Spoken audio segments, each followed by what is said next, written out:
Corintios capítulo 15, versículo 58. Mis hermanos, ¿cuántos están listos para la palabra de Dios? El salmista dijo: lámpara es a mis pies tu palabra y lumbrera a mi camino. No solo de pan vivirá el hombre, sino de toda palabra que sale de la boca de Dios. Necesitamos la palabra de Dios para poder vivir en este mundo, hermanos. Deseamos, como decía el salmista,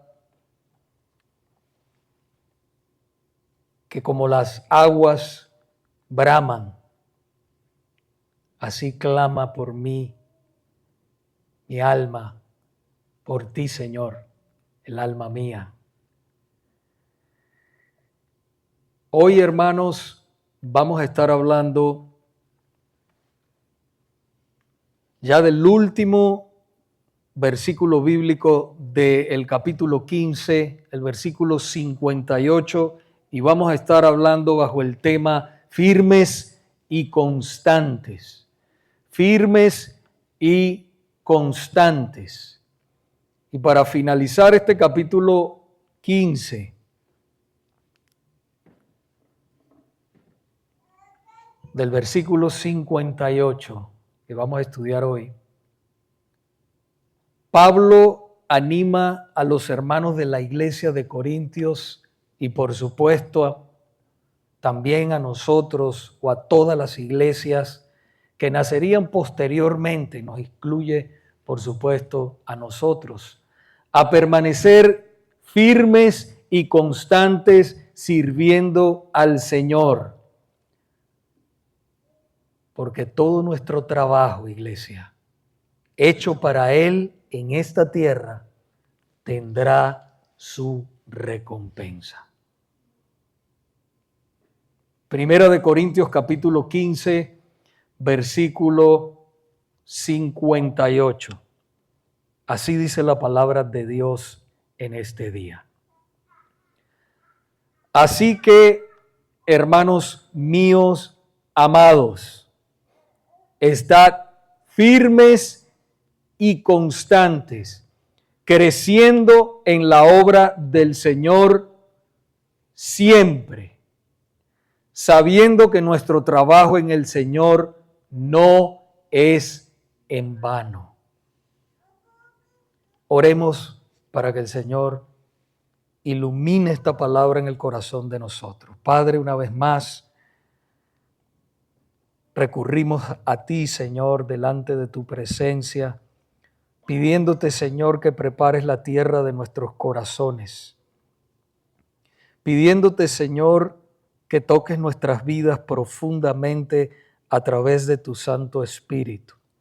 Y que tú siembres esta semilla profundamente, Señor, en nuestros corazones y la hagas germinar conforme a tus riquezas en gloria. Señor, también pedimos, Señor, que tú salves en esta tarde. Si hay cualquier persona en este santuario que todavía no te ha conocido verdaderamente, tú traigas en esta tarde salvación y vida eterna. Te pido también que me uses, Señor, una vez más, sabiendo, Señor bendito, que soy un vaso frágil delante de tu presencia, pero Dios mío, me refugio en ti.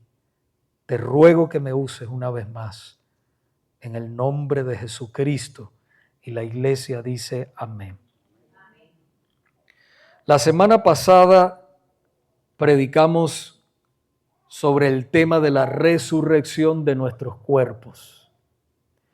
Y aprendimos, hermanos, si ustedes recuerdan, 4 puntos importantes acerca de este tema. Número 1, aprendimos que nuestros cuerpos físicos no pueden entrar en el reino de Dios. Número 2, aprendimos que estos cuerpos deben ser transformados por el poder de Dios para poder entrar en su reino. Número 3, aprendimos que estos cuerpos mortales se vestirán de inmortalidad. Hay esperanza. Y finalmente, vimos cómo Cristo, nuestro Señor y Salvador, nos ha dado la victoria sobre la muerte y sobre el pecado. Hoy, para finalizar con este capítulo 15, hablaremos de 3 características importantes en la vida de todo cristiano. Número 1, hablaremos de la firmeza y la constancia en la vida del creyente. Lo que decía nuestro hermano Eddie aquí, ¿verdad? Que esto no es una carrera corta, es una carrera larga. Número 2, hablaremos del por qué es importante trabajar con entusiasmo para Dios. Y número 3, hablaremos de las recompensas que todo creyente fiel recibirá cuando vaya al cielo.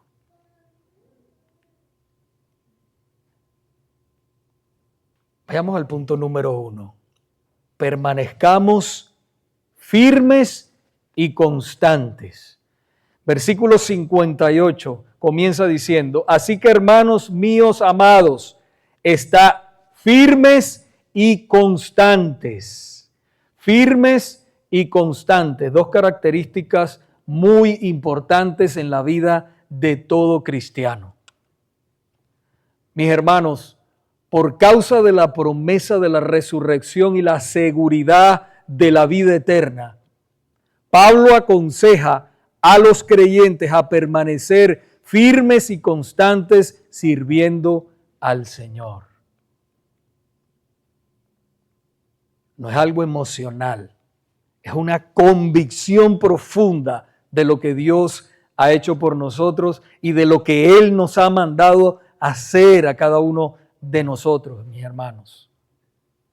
En el original en que se escribió, en el original griego en que se escribió el Nuevo Testamento, las palabras "está firmes" significa mantener la posición o no ceder el terreno. Quiere decir que si usted avanzó, no retroceda. Quédese ahí. O avanza o se queda ahí, pero no retroceda. Nosotros no somos de los que retroceden, hermanos, sino de los que perseveramos en fe. No podemos darnos el lujo de aflojarnos. No podemos darnos el lujo, hermanos, de desanimarnos o de dejar que las cosas pasen como pasen. No podemos desanimarnos con las cosas pasajeras de este mundo. No podemos dejar que las cosas pasajeras de este mundo apaguen la llama del Espíritu Santo en nosotros. Muy bien lo dijo el apóstol Pablo. No apaguéis al Espíritu con que fuisteis sellados. No lo apaguen. Otra palabra importante que nombra Pablo es constantes. Constantes. En griego se dice hupomoné, que literalmente significa paciencia, pero también significa inamovible. Y esta última palabra está relacionada con 1 de Tesalonicenses capítulo 1 versículo 3, donde Pablo le dice a ellos, a los tesalonicenses, que ellos eran un ejemplo para los demás. Ejemplos de la obra de fe, del trabajo de amor y de la constancia en la esperanza de nuestro Señor Jesucristo. Pablo escribió al joven Timoteo en 2 de Timoteo capítulo 2 versículos del 8 al 10 diciéndole: acuérdate de Jesucristo, del linaje de David, resucitado de los muertos conforme a mi evangelio, en el cual sufro penalidades, hasta prisiones a modo de malhechor, mas la palabra de Dios no está presa. Por tanto, todo lo soporto. Mire qué tremendo, hermanos. Todo lo soporto por amor de los escogidos, para que ellos también obtengan la salvación que es en Cristo Jesús con gloria eterna. Fíjese el grado de compromiso que tenía el apóstol Pablo con Dios y con su obra, al punto de sufrir cualquier cosa por amor a Dios y por amor a los que Dios había escogido para esta salvación tan grande. Es un plan divino, hermanos, y en ese plan está metido cada uno de nosotros. No sé si usted lo cree como yo lo creo. Usted está metido en ese plan. Desde antes de la fundación del mundo, el Señor lo ha escogido para que usted esté aquí sentado, para que usted esté aquí trabajando y para que usted sea un testigo de la gloria de Dios en este momento, ahora. Nuestro Señor, Iglesia de Cristo, hizo un llamado a sus hijos a abandonar todo orgullo, toda vanidad y todo deseo contrario a la voluntad de Él por amor, hermanos, a esta causa en el mundo. En Lucas capítulo 9, versículos 23 al 25 dijo nuestro Señor: si alguno quiere venir en pos de mí, niéguese a sí mismo, tome su cruz cada día y sígame. Porque todo el que quiera salvar su vida la perderá. Y todo el que pierda su vida por causa de mí, éste la salvará. Pues ¿qué aprovecha al hombre si gana todo el mundo y se destruye o se pierde a sí mismo? Fíjese, mi hermano, como el enemigo engaña a mucha gente y lo ocupa en tantas vanidades perecederas en este mundo. Cosas vanas que no tienen un valor eterno. Los distrae. Y el Señor dice: ¿de qué le vale al hombre ganar todo este mundo y se pierda su alma? La autonegación, iglesia, fue un denominador común en la enseñanza de Cristo.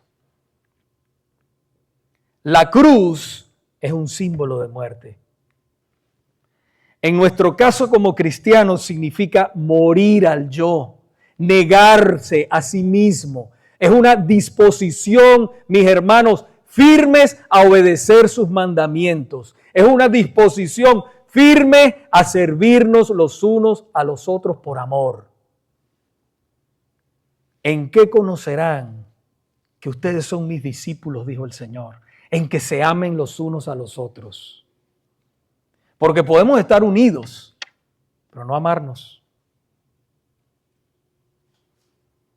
Pero la palabra dice unidos, pero amándonos como hijos de Dios.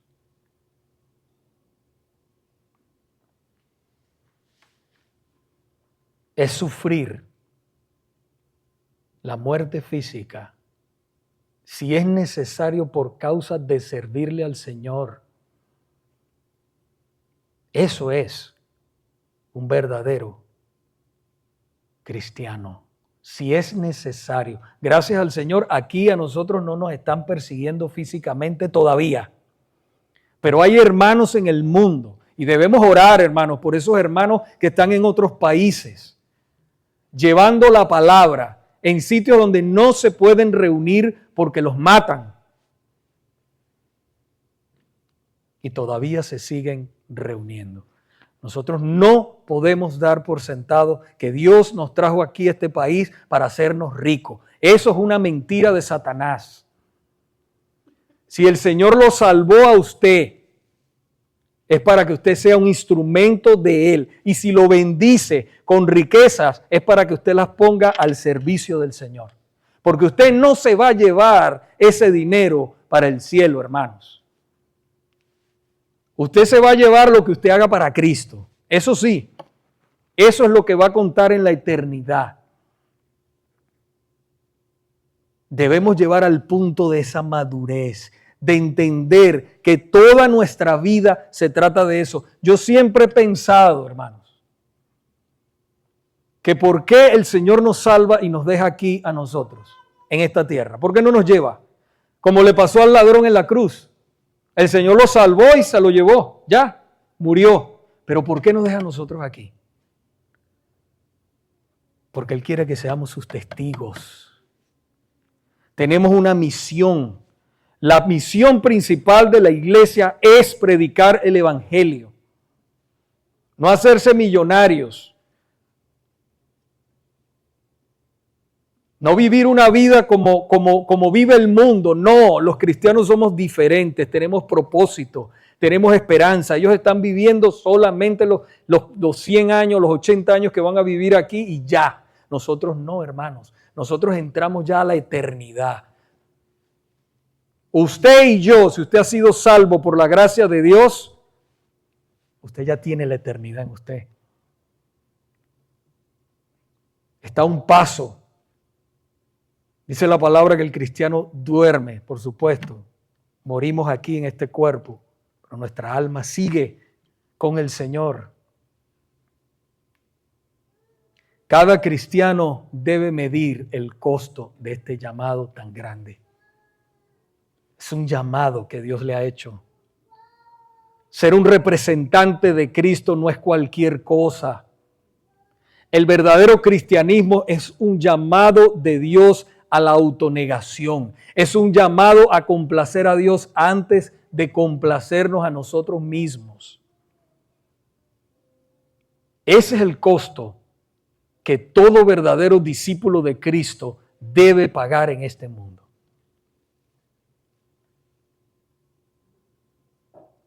Ese es el verdadero costo. Otra característica importante en la vida de todo creyente es que siempre debe procurar estar dispuesto a trabajar con entusiasmo para Dios. Y yo entiendo, hermanos, que a veces venimos agobiados con los problemas. No le estoy diciendo que usted venga hipócritamente, no. Es que a pesar de que usted está mal, usted está enfermo, usted está pasando por problemas, por tragedias, usted tiene esperanza.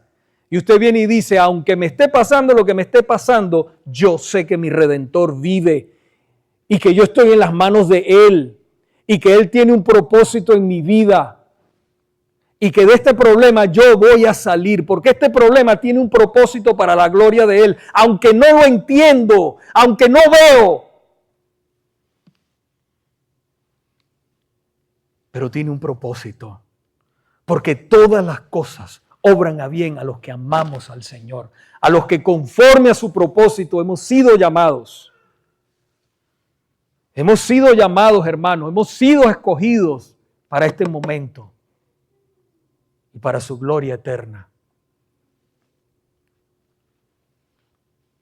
El versículo 58 de Primera de Corintios continúa diciendo, creciendo en la obra del Señor. A veces. ¿Dice a veces? No, dice siempre. Siempre. Pablo decía a los corintios que debían siempre estar creciendo en la obra del Señor por causa de lo mucho que habían recibido. Mis hermanos, es que hemos recibido demasiado. No nos los merecíamos. Hemos recibido demasiado. Cuando yo a veces, el Espíritu Santo me trae a la mente, como yo era antes, y el rumbo donde yo iba al infierno, hermano, yo empiezo a decir, wow, Señor.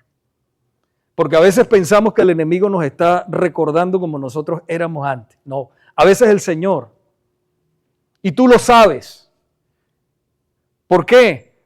Porque te trae convicción en tu corazón y te dice, mira de dónde yo te saqué y mira lo que tú ahora eres en mí. Para que seas más agradecido todavía.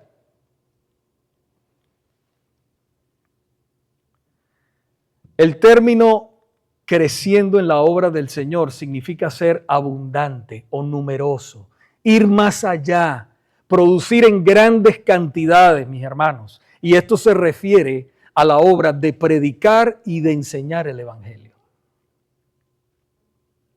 Todos los cristianos, oiga bien esto, todos los cristianos tenemos la gran responsabilidad de abundar en la obra del Señor. La única manera en que las personas serán salvas es a través de la predicación fervorosa y constante de todos los hijos de Dios. De todos. No del pastor, no del predicador, no del maestro, no, mis hermanos, de todos los hijos de Dios. En 2 de Corintios capítulo 5, versículos 18 y 19, vemos que se nos ha entregado una responsabilidad muy grande como pueblo de Dios. 2 de Corintios 5, 18 y 19 dice la Sagrada Escritura, y todo esto proviene de Dios, quien nos reconcilió consigo mismo por Cristo y nos dio, ¿a quién les dio? A nosotros nos dio el ministerio de la reconciliación. Que Dios estaba en Cristo reconciliando consigo al mundo, no tomándoles en cuenta a los hombres sus pecados, y nos encargó a nosotros la palabra de la reconciliación. Pastor, es que eso se los dio fue a los apóstoles, no, mi hermano. Cuando usted ve todo el contexto, usted se da cuenta que la iglesia tiene la responsabilidad de predicar el Evangelio. La responsabilidad de reconciliar al mundo perdido con Dios está en la iglesia. Nosotros somos responsables de evangelizar esta generación. Nuestros nietos serán responsables de la siguiente generación si Cristo no ha venido por segunda vez. Pero nosotros somos responsables de esta generación. Estos versículos que acabo de leer son paralelos con la gran comisión con la que Cristo comisionó a la iglesia. En el Evangelio de Mateo, capítulo 28, versículos del 18 al 20, dice, y Jesús se acercó y les habló diciendo, toda potestad me es dada en el cielo y en la tierra. Por tanto, id, eso es una orden. Id, vayan, en otra versión, y haced discípulos a todas las naciones, bautizándoles en el nombre del Padre, del Hijo y del Espíritu Santo, enseñándoles que guarden todas las cosas que os he mandado, y he aquí yo estoy con vosotros todos los días hasta el fin del mundo. Y fíjense una cosa, hermanos, tal vez usted no se ha dado cuenta. Dice, vayan y hagan discípulos a todas las naciones. Qué privilegio tenemos nosotros ahora que el Señor está trayendo muchas naciones aquí donde nosotros estamos. Ahora no tenemos que ir, sino que ellos están viniendo aquí a esta ciudad. No estoy diciendo que sea malo un hermano o una hermana tiene el llamado a misionero en otro lugar. Eso es otra cosa, por supuesto. Amén. Está bien. Pero lo que estoy diciendo es que aquí hay muchas naciones que están viniendo y necesitan el Evangelio.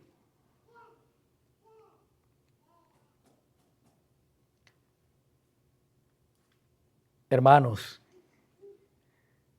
en la clase conversaba yo con los jóvenes y uno de ellos me preguntaba, pastor, ¿qué significa ser radical? ¿Qué significa ser un cristiano radical? Bueno, un cristiano radical es un cristiano bíblico. Eso es radical. Para decirlo en pocas palabras, es bíblico, es vivir lo que el Señor nos está diciendo, hermanos. No dejarnos distraer por las cosas de este mundo, pasajeras. Y enfocarnos en lo más importante, en las almas perdidas. En eso tenemos que enfocarnos. La tarea más importante de la iglesia es la evangelización del mundo. Esa es la tarea más importante. La actitud de cada hijo o hija de Dios debe ser lo que Pablo dijo a la iglesia de los Romanos en el capítulo 12, versículo 11. En lo que requiere diligencia, no perezosos, fervientes en espíritu sirviendo al Señor. Me encanta esa palabra, fervientes en espíritu. Mis hermanos, nosotros no necesitamos títulos en la iglesia para servir al Señor. Ya que el Señor nos haya llamado y somos sus hijos, tenemos todo el Espíritu Santo que necesitamos para vivir esta vida cristiana, para predicar, para vivir para Él, para testificar con nuestro testimonio. Ahora, ¿debemos buscar la llenura del Espíritu Santo? Sí. Hay que orar, hay que leer la palabra, hay que estudiar, hay que buscar, hay que reunirnos en la iglesia. Ser llenos, esa es la forma de ser lleno del Espíritu. Hay que ayunar cuando el Espíritu Santo nos lo indica. Hay que ayunar, hay que buscar a Dios con todo el corazón.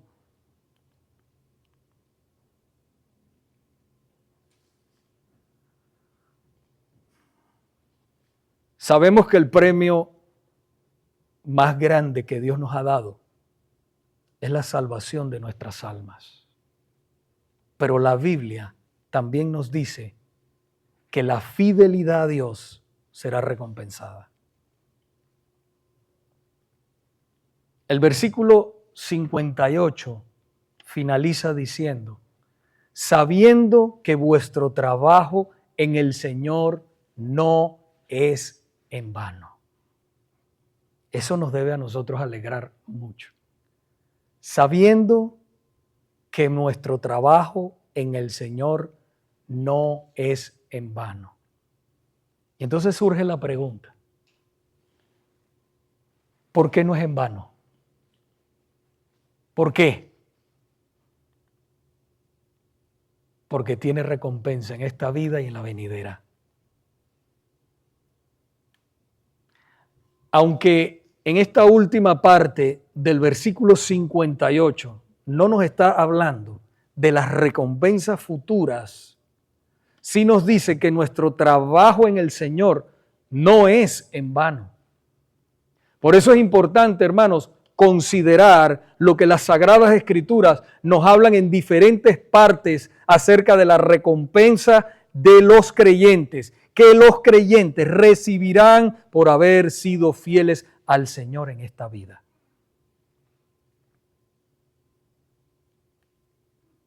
Segunda de Corintios capítulo 5, versículo 10. Y escuchen muy bien esto. Segunda de Corintios capítulo 5, versículo 10 nos dice, porque es necesario que todos nosotros compadezcamos ante el tribunal de Cristo, para que cada uno reciba según lo que haya hecho mientras estaba en el cuerpo, sea bueno o sea malo. Aquí debemos notar, mis hermanos, que este tribunal de Cristo no será para los que rechazaron a Cristo, no, sino para los creyentes, para usted, para mí que servimos al Señor. Pablo aquí se refiere a todas las actividades que los creyentes realizaron durante su vida y que se relacionan con servir al Señor. Estas son las que recibirán recompensa y tendrán un gran impacto en la eternidad. Esto es muy importante, fíjese. Hablando de 2 de Corintios capítulo 5 que ya leímos, versículo 10. Dice, sea buena o sea malo. Estos términos en el original griego en que se escribió esta escritura no se refiere al bien o al mal moral en la vida del creyente, no. No se refiere al bien o al mal moral, no. Todo lo relacionado con el pecado que nos separaba de Dios, mis hermanos, ya ha sido resuelto por completo en la muerte y resurrección de nuestro Señor y Salvador Jesucristo. Ya eso está resuelto. No hay condenación para los que están en Cristo Jesús. Ninguna condenación, dice. hay para los que están en Cristo Jesús. Pero este mismo versículo que acabamos de leer, 2 Corintios 5:10,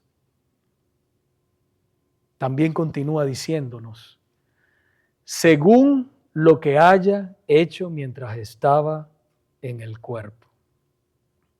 Y esto se refiere a todas las acciones que sucedieron durante el ministerio terrenal que cada creyente, fíjense que dice que cada creyente, estoy diciendo, que cada creyente Dios le haya dado.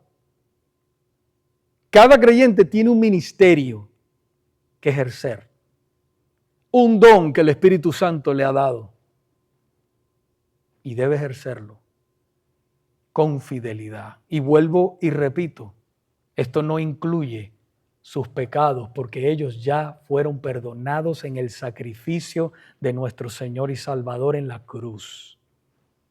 Como nos dice Efesios capítulo 1, versículo 7, que tenemos redención por su sangre, la sangre de Cristo, el perdón de pecados según las riquezas de su gracia.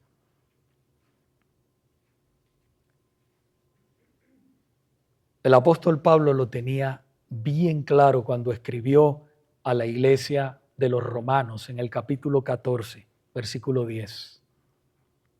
Pero tú, ¿por qué juzgas a tu hermano? ¿O tú también, por qué menosprecias a tu hermano? Porque todos, fíjese que dice todos, y está hablando a los hermanos, porque todos compadeceremos ante el tribunal de Cristo. Puede ser que alguno de nosotros temamos al tribunal de Cristo, pero el hecho de que tengamos que rendir cuentas, mis hermanos, significa que a Dios le importamos. Y que a Dios le importa todo lo que nosotros hacemos. No es que te salvó y dice, no, pues haz lo que quieras. No, mi hermano. A Dios le importa cada palabra, cada pensamiento, cada gesto, cómo tratamos a los hermanos, cómo tratamos a la gente, cómo nos conducimos en esta vida. A Dios sí le importa. Y todos compadeceremos ante el tribunal de Cristo.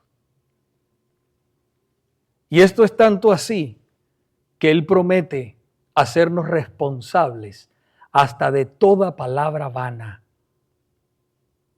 Mateo capítulo 12, versículo 36, Jesús dijo que de toda palabra ociosa que hablen los hombres, de ella darán cuenta en el día del juicio. Por eso nosotros debemos tener cuidado con lo que decimos y a quién se lo decimos y cómo se lo decimos. El libro de Proverbios en el capítulo 6, versículo 16 al 19, nos dice que hay 6 pecados que Dios aborrece y uno de ellos es el que siembra discordia entre hermanos.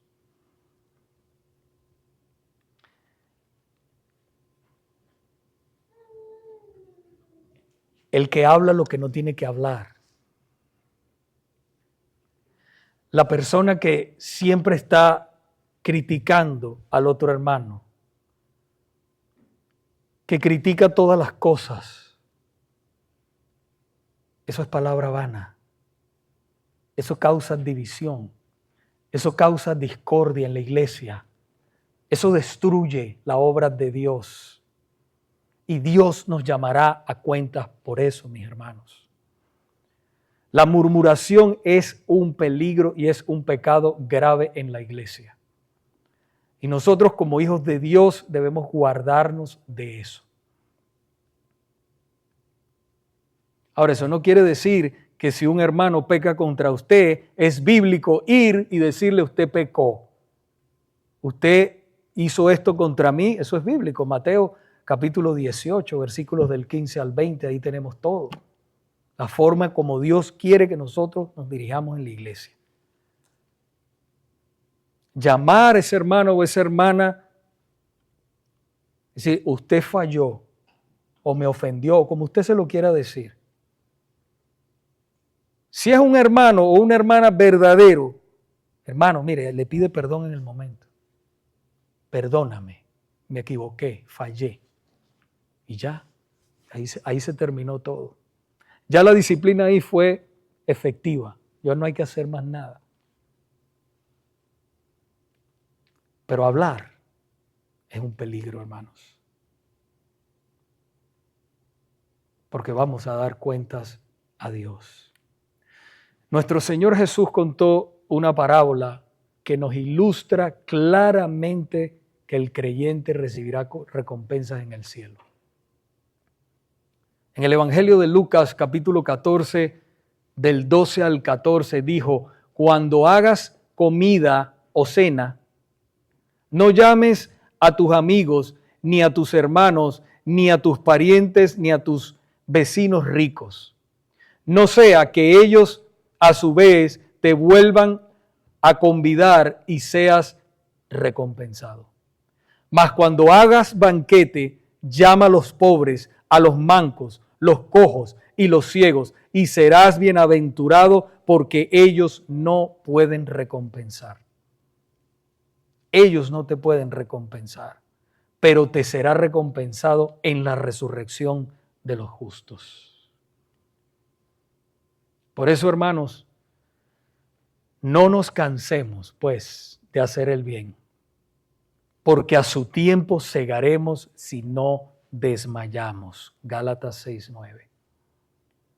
Porque Dios no es injusto para olvidar vuestra obra en el trabajo de amor que habéis mostrado hacia su nombre, habiendo servido a los santos y sirviéndoles aún. ¿Usted sabe quiénes son los santos? Ustedes, los que han sido redimidos, comprados con la sangre de Cristo, limpiados con la sangre de Cristo. Ustedes son los santos. No importa si usted cometió un pecado cuando salió de su casa. Usted sigue siendo santo. Tiene que arrepentirse de eso, por supuesto. Pero eso es una posición que Dios le ha dado. Usted es santo. Usted es diferente. Usted es pueblo de Dios. Pueblo adquirido por Dios para anunciar las virtudes de aquel que nos llamó de las tinieblas a su luz admirable. Usted no es cualquier persona. Usted es un hijo o una hija de Dios.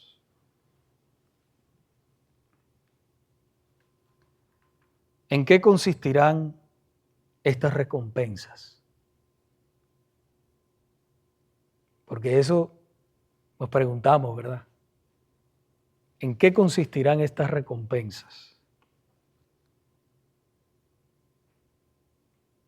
No nos dice la Sagrada Escritura en qué consistirán estas recompensas, hermanos, pero creo yo que nos llenarán de gozo y de satisfacción.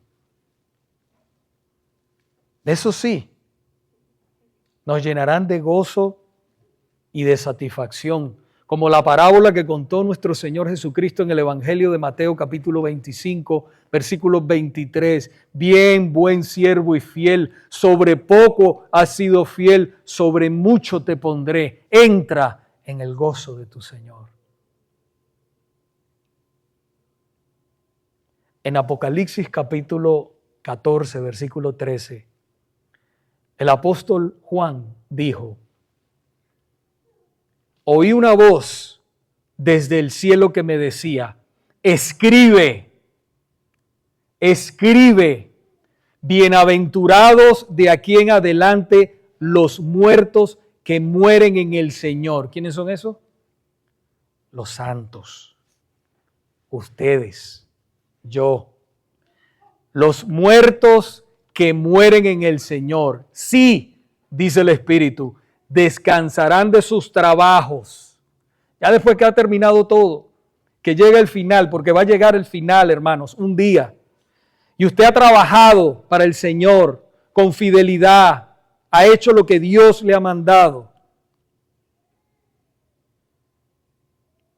Y dice el Espíritu que descansarán de sus trabajos, porque sus obras con ellos siguen. siguen sus obras.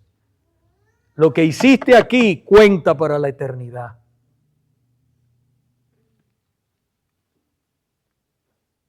Por eso les animo, hermanos, en este día a tomar muy en serio las palabras de nuestro Señor y Salvador cuando dijo en el Evangelio de Mateo capítulo 6, versículo del 19 al 21, no os hagáis tesoros en la tierra, donde la polilla y el orín corrompen, y donde ladrones minan y hurtan, sino haceos tesoros en el cielo, donde ni la polilla ni el orín corrompen, ni donde ladrones no minan ni hurtan.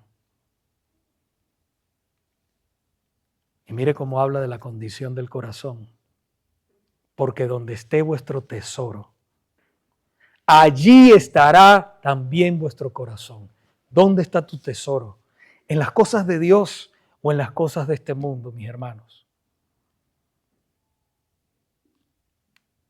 El Señor claramente dijo que ninguno puede servir a dos señores, porque amará a uno y aborrecerá al otro. No podemos servirle a Dios y a las riquezas, no puedes. Dios no comparte su gloria con nadie, ni con nada. Tiene que ser con Él y solo para Él. El solo hecho de tener la vida eterna en Cristo nos debería, hermanos, motivar a no vivir el tiempo que nos resta en los deseos pecaminosos de esta carne, sino al contrario, a vivir vidas consagradas a Dios para agradarlo a Él y para no serle tropiezo a ninguno que el Señor llame esta salvación tan grande.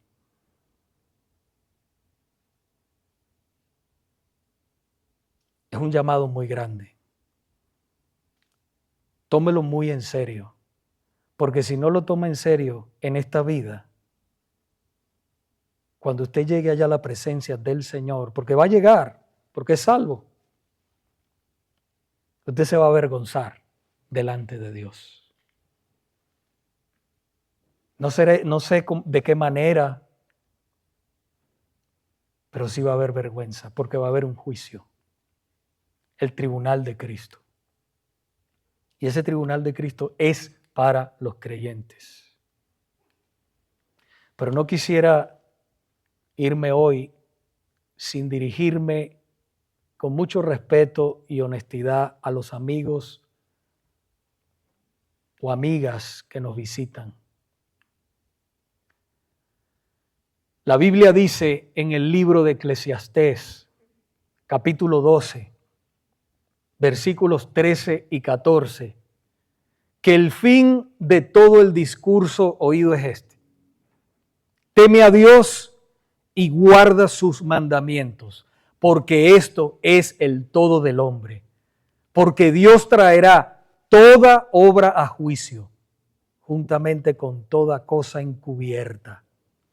Encubierta, sea buena o sea mala.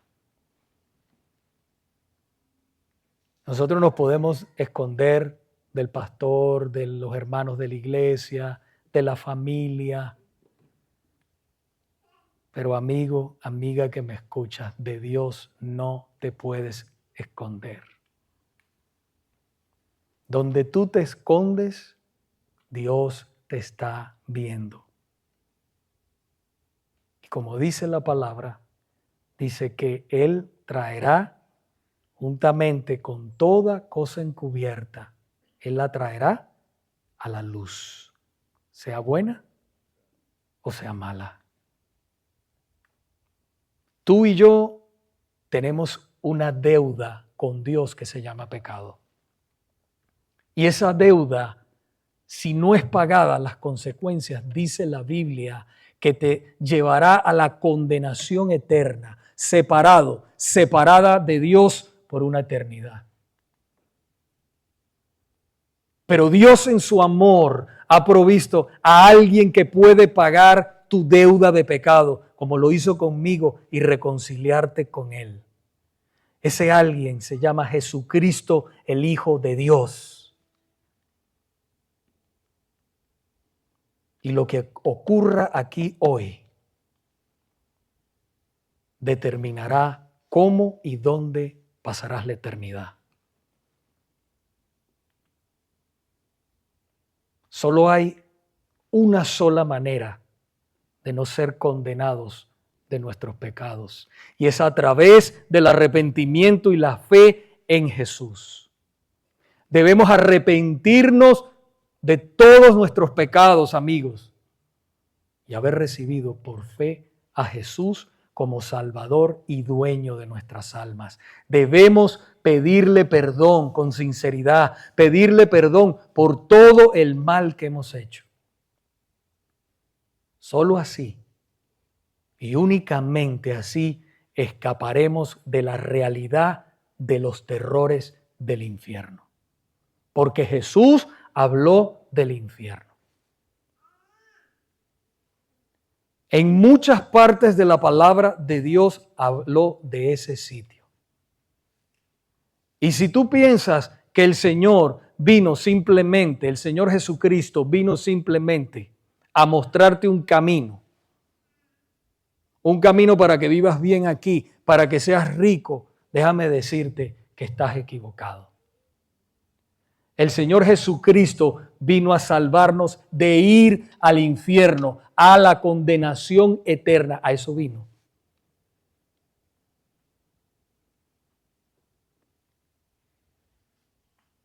Por eso yo te invito en esta tarde que ahí donde tú estás, recibas a Jesús como Señor y Salvador de tu alma.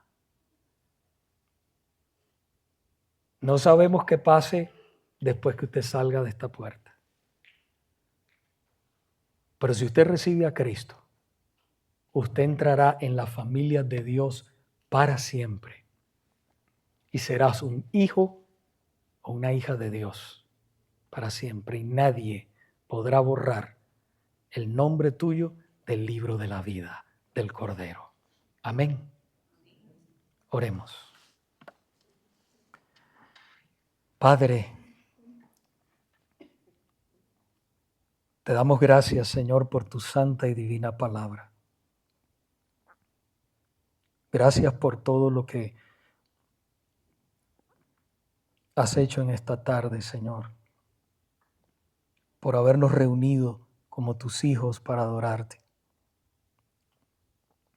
Y entendemos, Señor, que siempre que predicamos se juega una batalla espiritual enorme. Dios mío, los que hemos sido salvos por tu gracia, te damos gracias en esta tarde por haberte, Señor, fijado en nosotros, siendo nosotros nada, pero por tu amor y por tu decreto eterno nos has salvado. Señor, permite que en esta tarde algún amigo o amiga, alguna persona que nos visitan, Señor, de tiempo, si no han tenido una relación verdadera contigo, no la tienen, puedan entender que no se trata, Señor, de venir a la iglesia, se trata verdaderamente de un arrepentimiento genuino y una fe puesta en ti, Señor. Dios mío, te pedimos que obres el milagro de la salvación en esos corazones, Padre. En el poderoso nombre de Jesús, Señor. Que ellos puedan entender los horrores del infierno, Padre. Que esta vida es pasajera. Abre los ojos, Padre, el entendimiento. Para que puedan ver claramente cómo lo abriste con cada uno de nosotros, Señor. Estamos agradecidos, Padre, de lo que tú has hecho en nuestras vidas. Y no sabemos cómo pagarte, sino sirviéndote cada día más, amándote cada día más, Señor. Dios mío, ruego también por mis hermanos que están aquí presentes. Dios mío, que podamos todos nosotros entender cada día más esta salvación tan grande, este precio tan enorme que tú pagaste en la cruz, Señor, para darnos vida eterna. Que estemos agarrados de ti, Señor. No permitas que seamos engañados con las vanidades de este mundo pasajeras, Padre. Que pongamos la mirada en ti, Padre. Ayúdanos, Señor. Tú sabes que las tentaciones son enormes, las luchas son grandes, pero la victoria es aún mayor que tenemos en ti. Guárdanos, Padre, te pedimos, y fortalécenos, ayúdanos a perseverar, a mantenernos firmes y constantes en ti. En el nombre de Jesucristo. Y la iglesia dice, amén.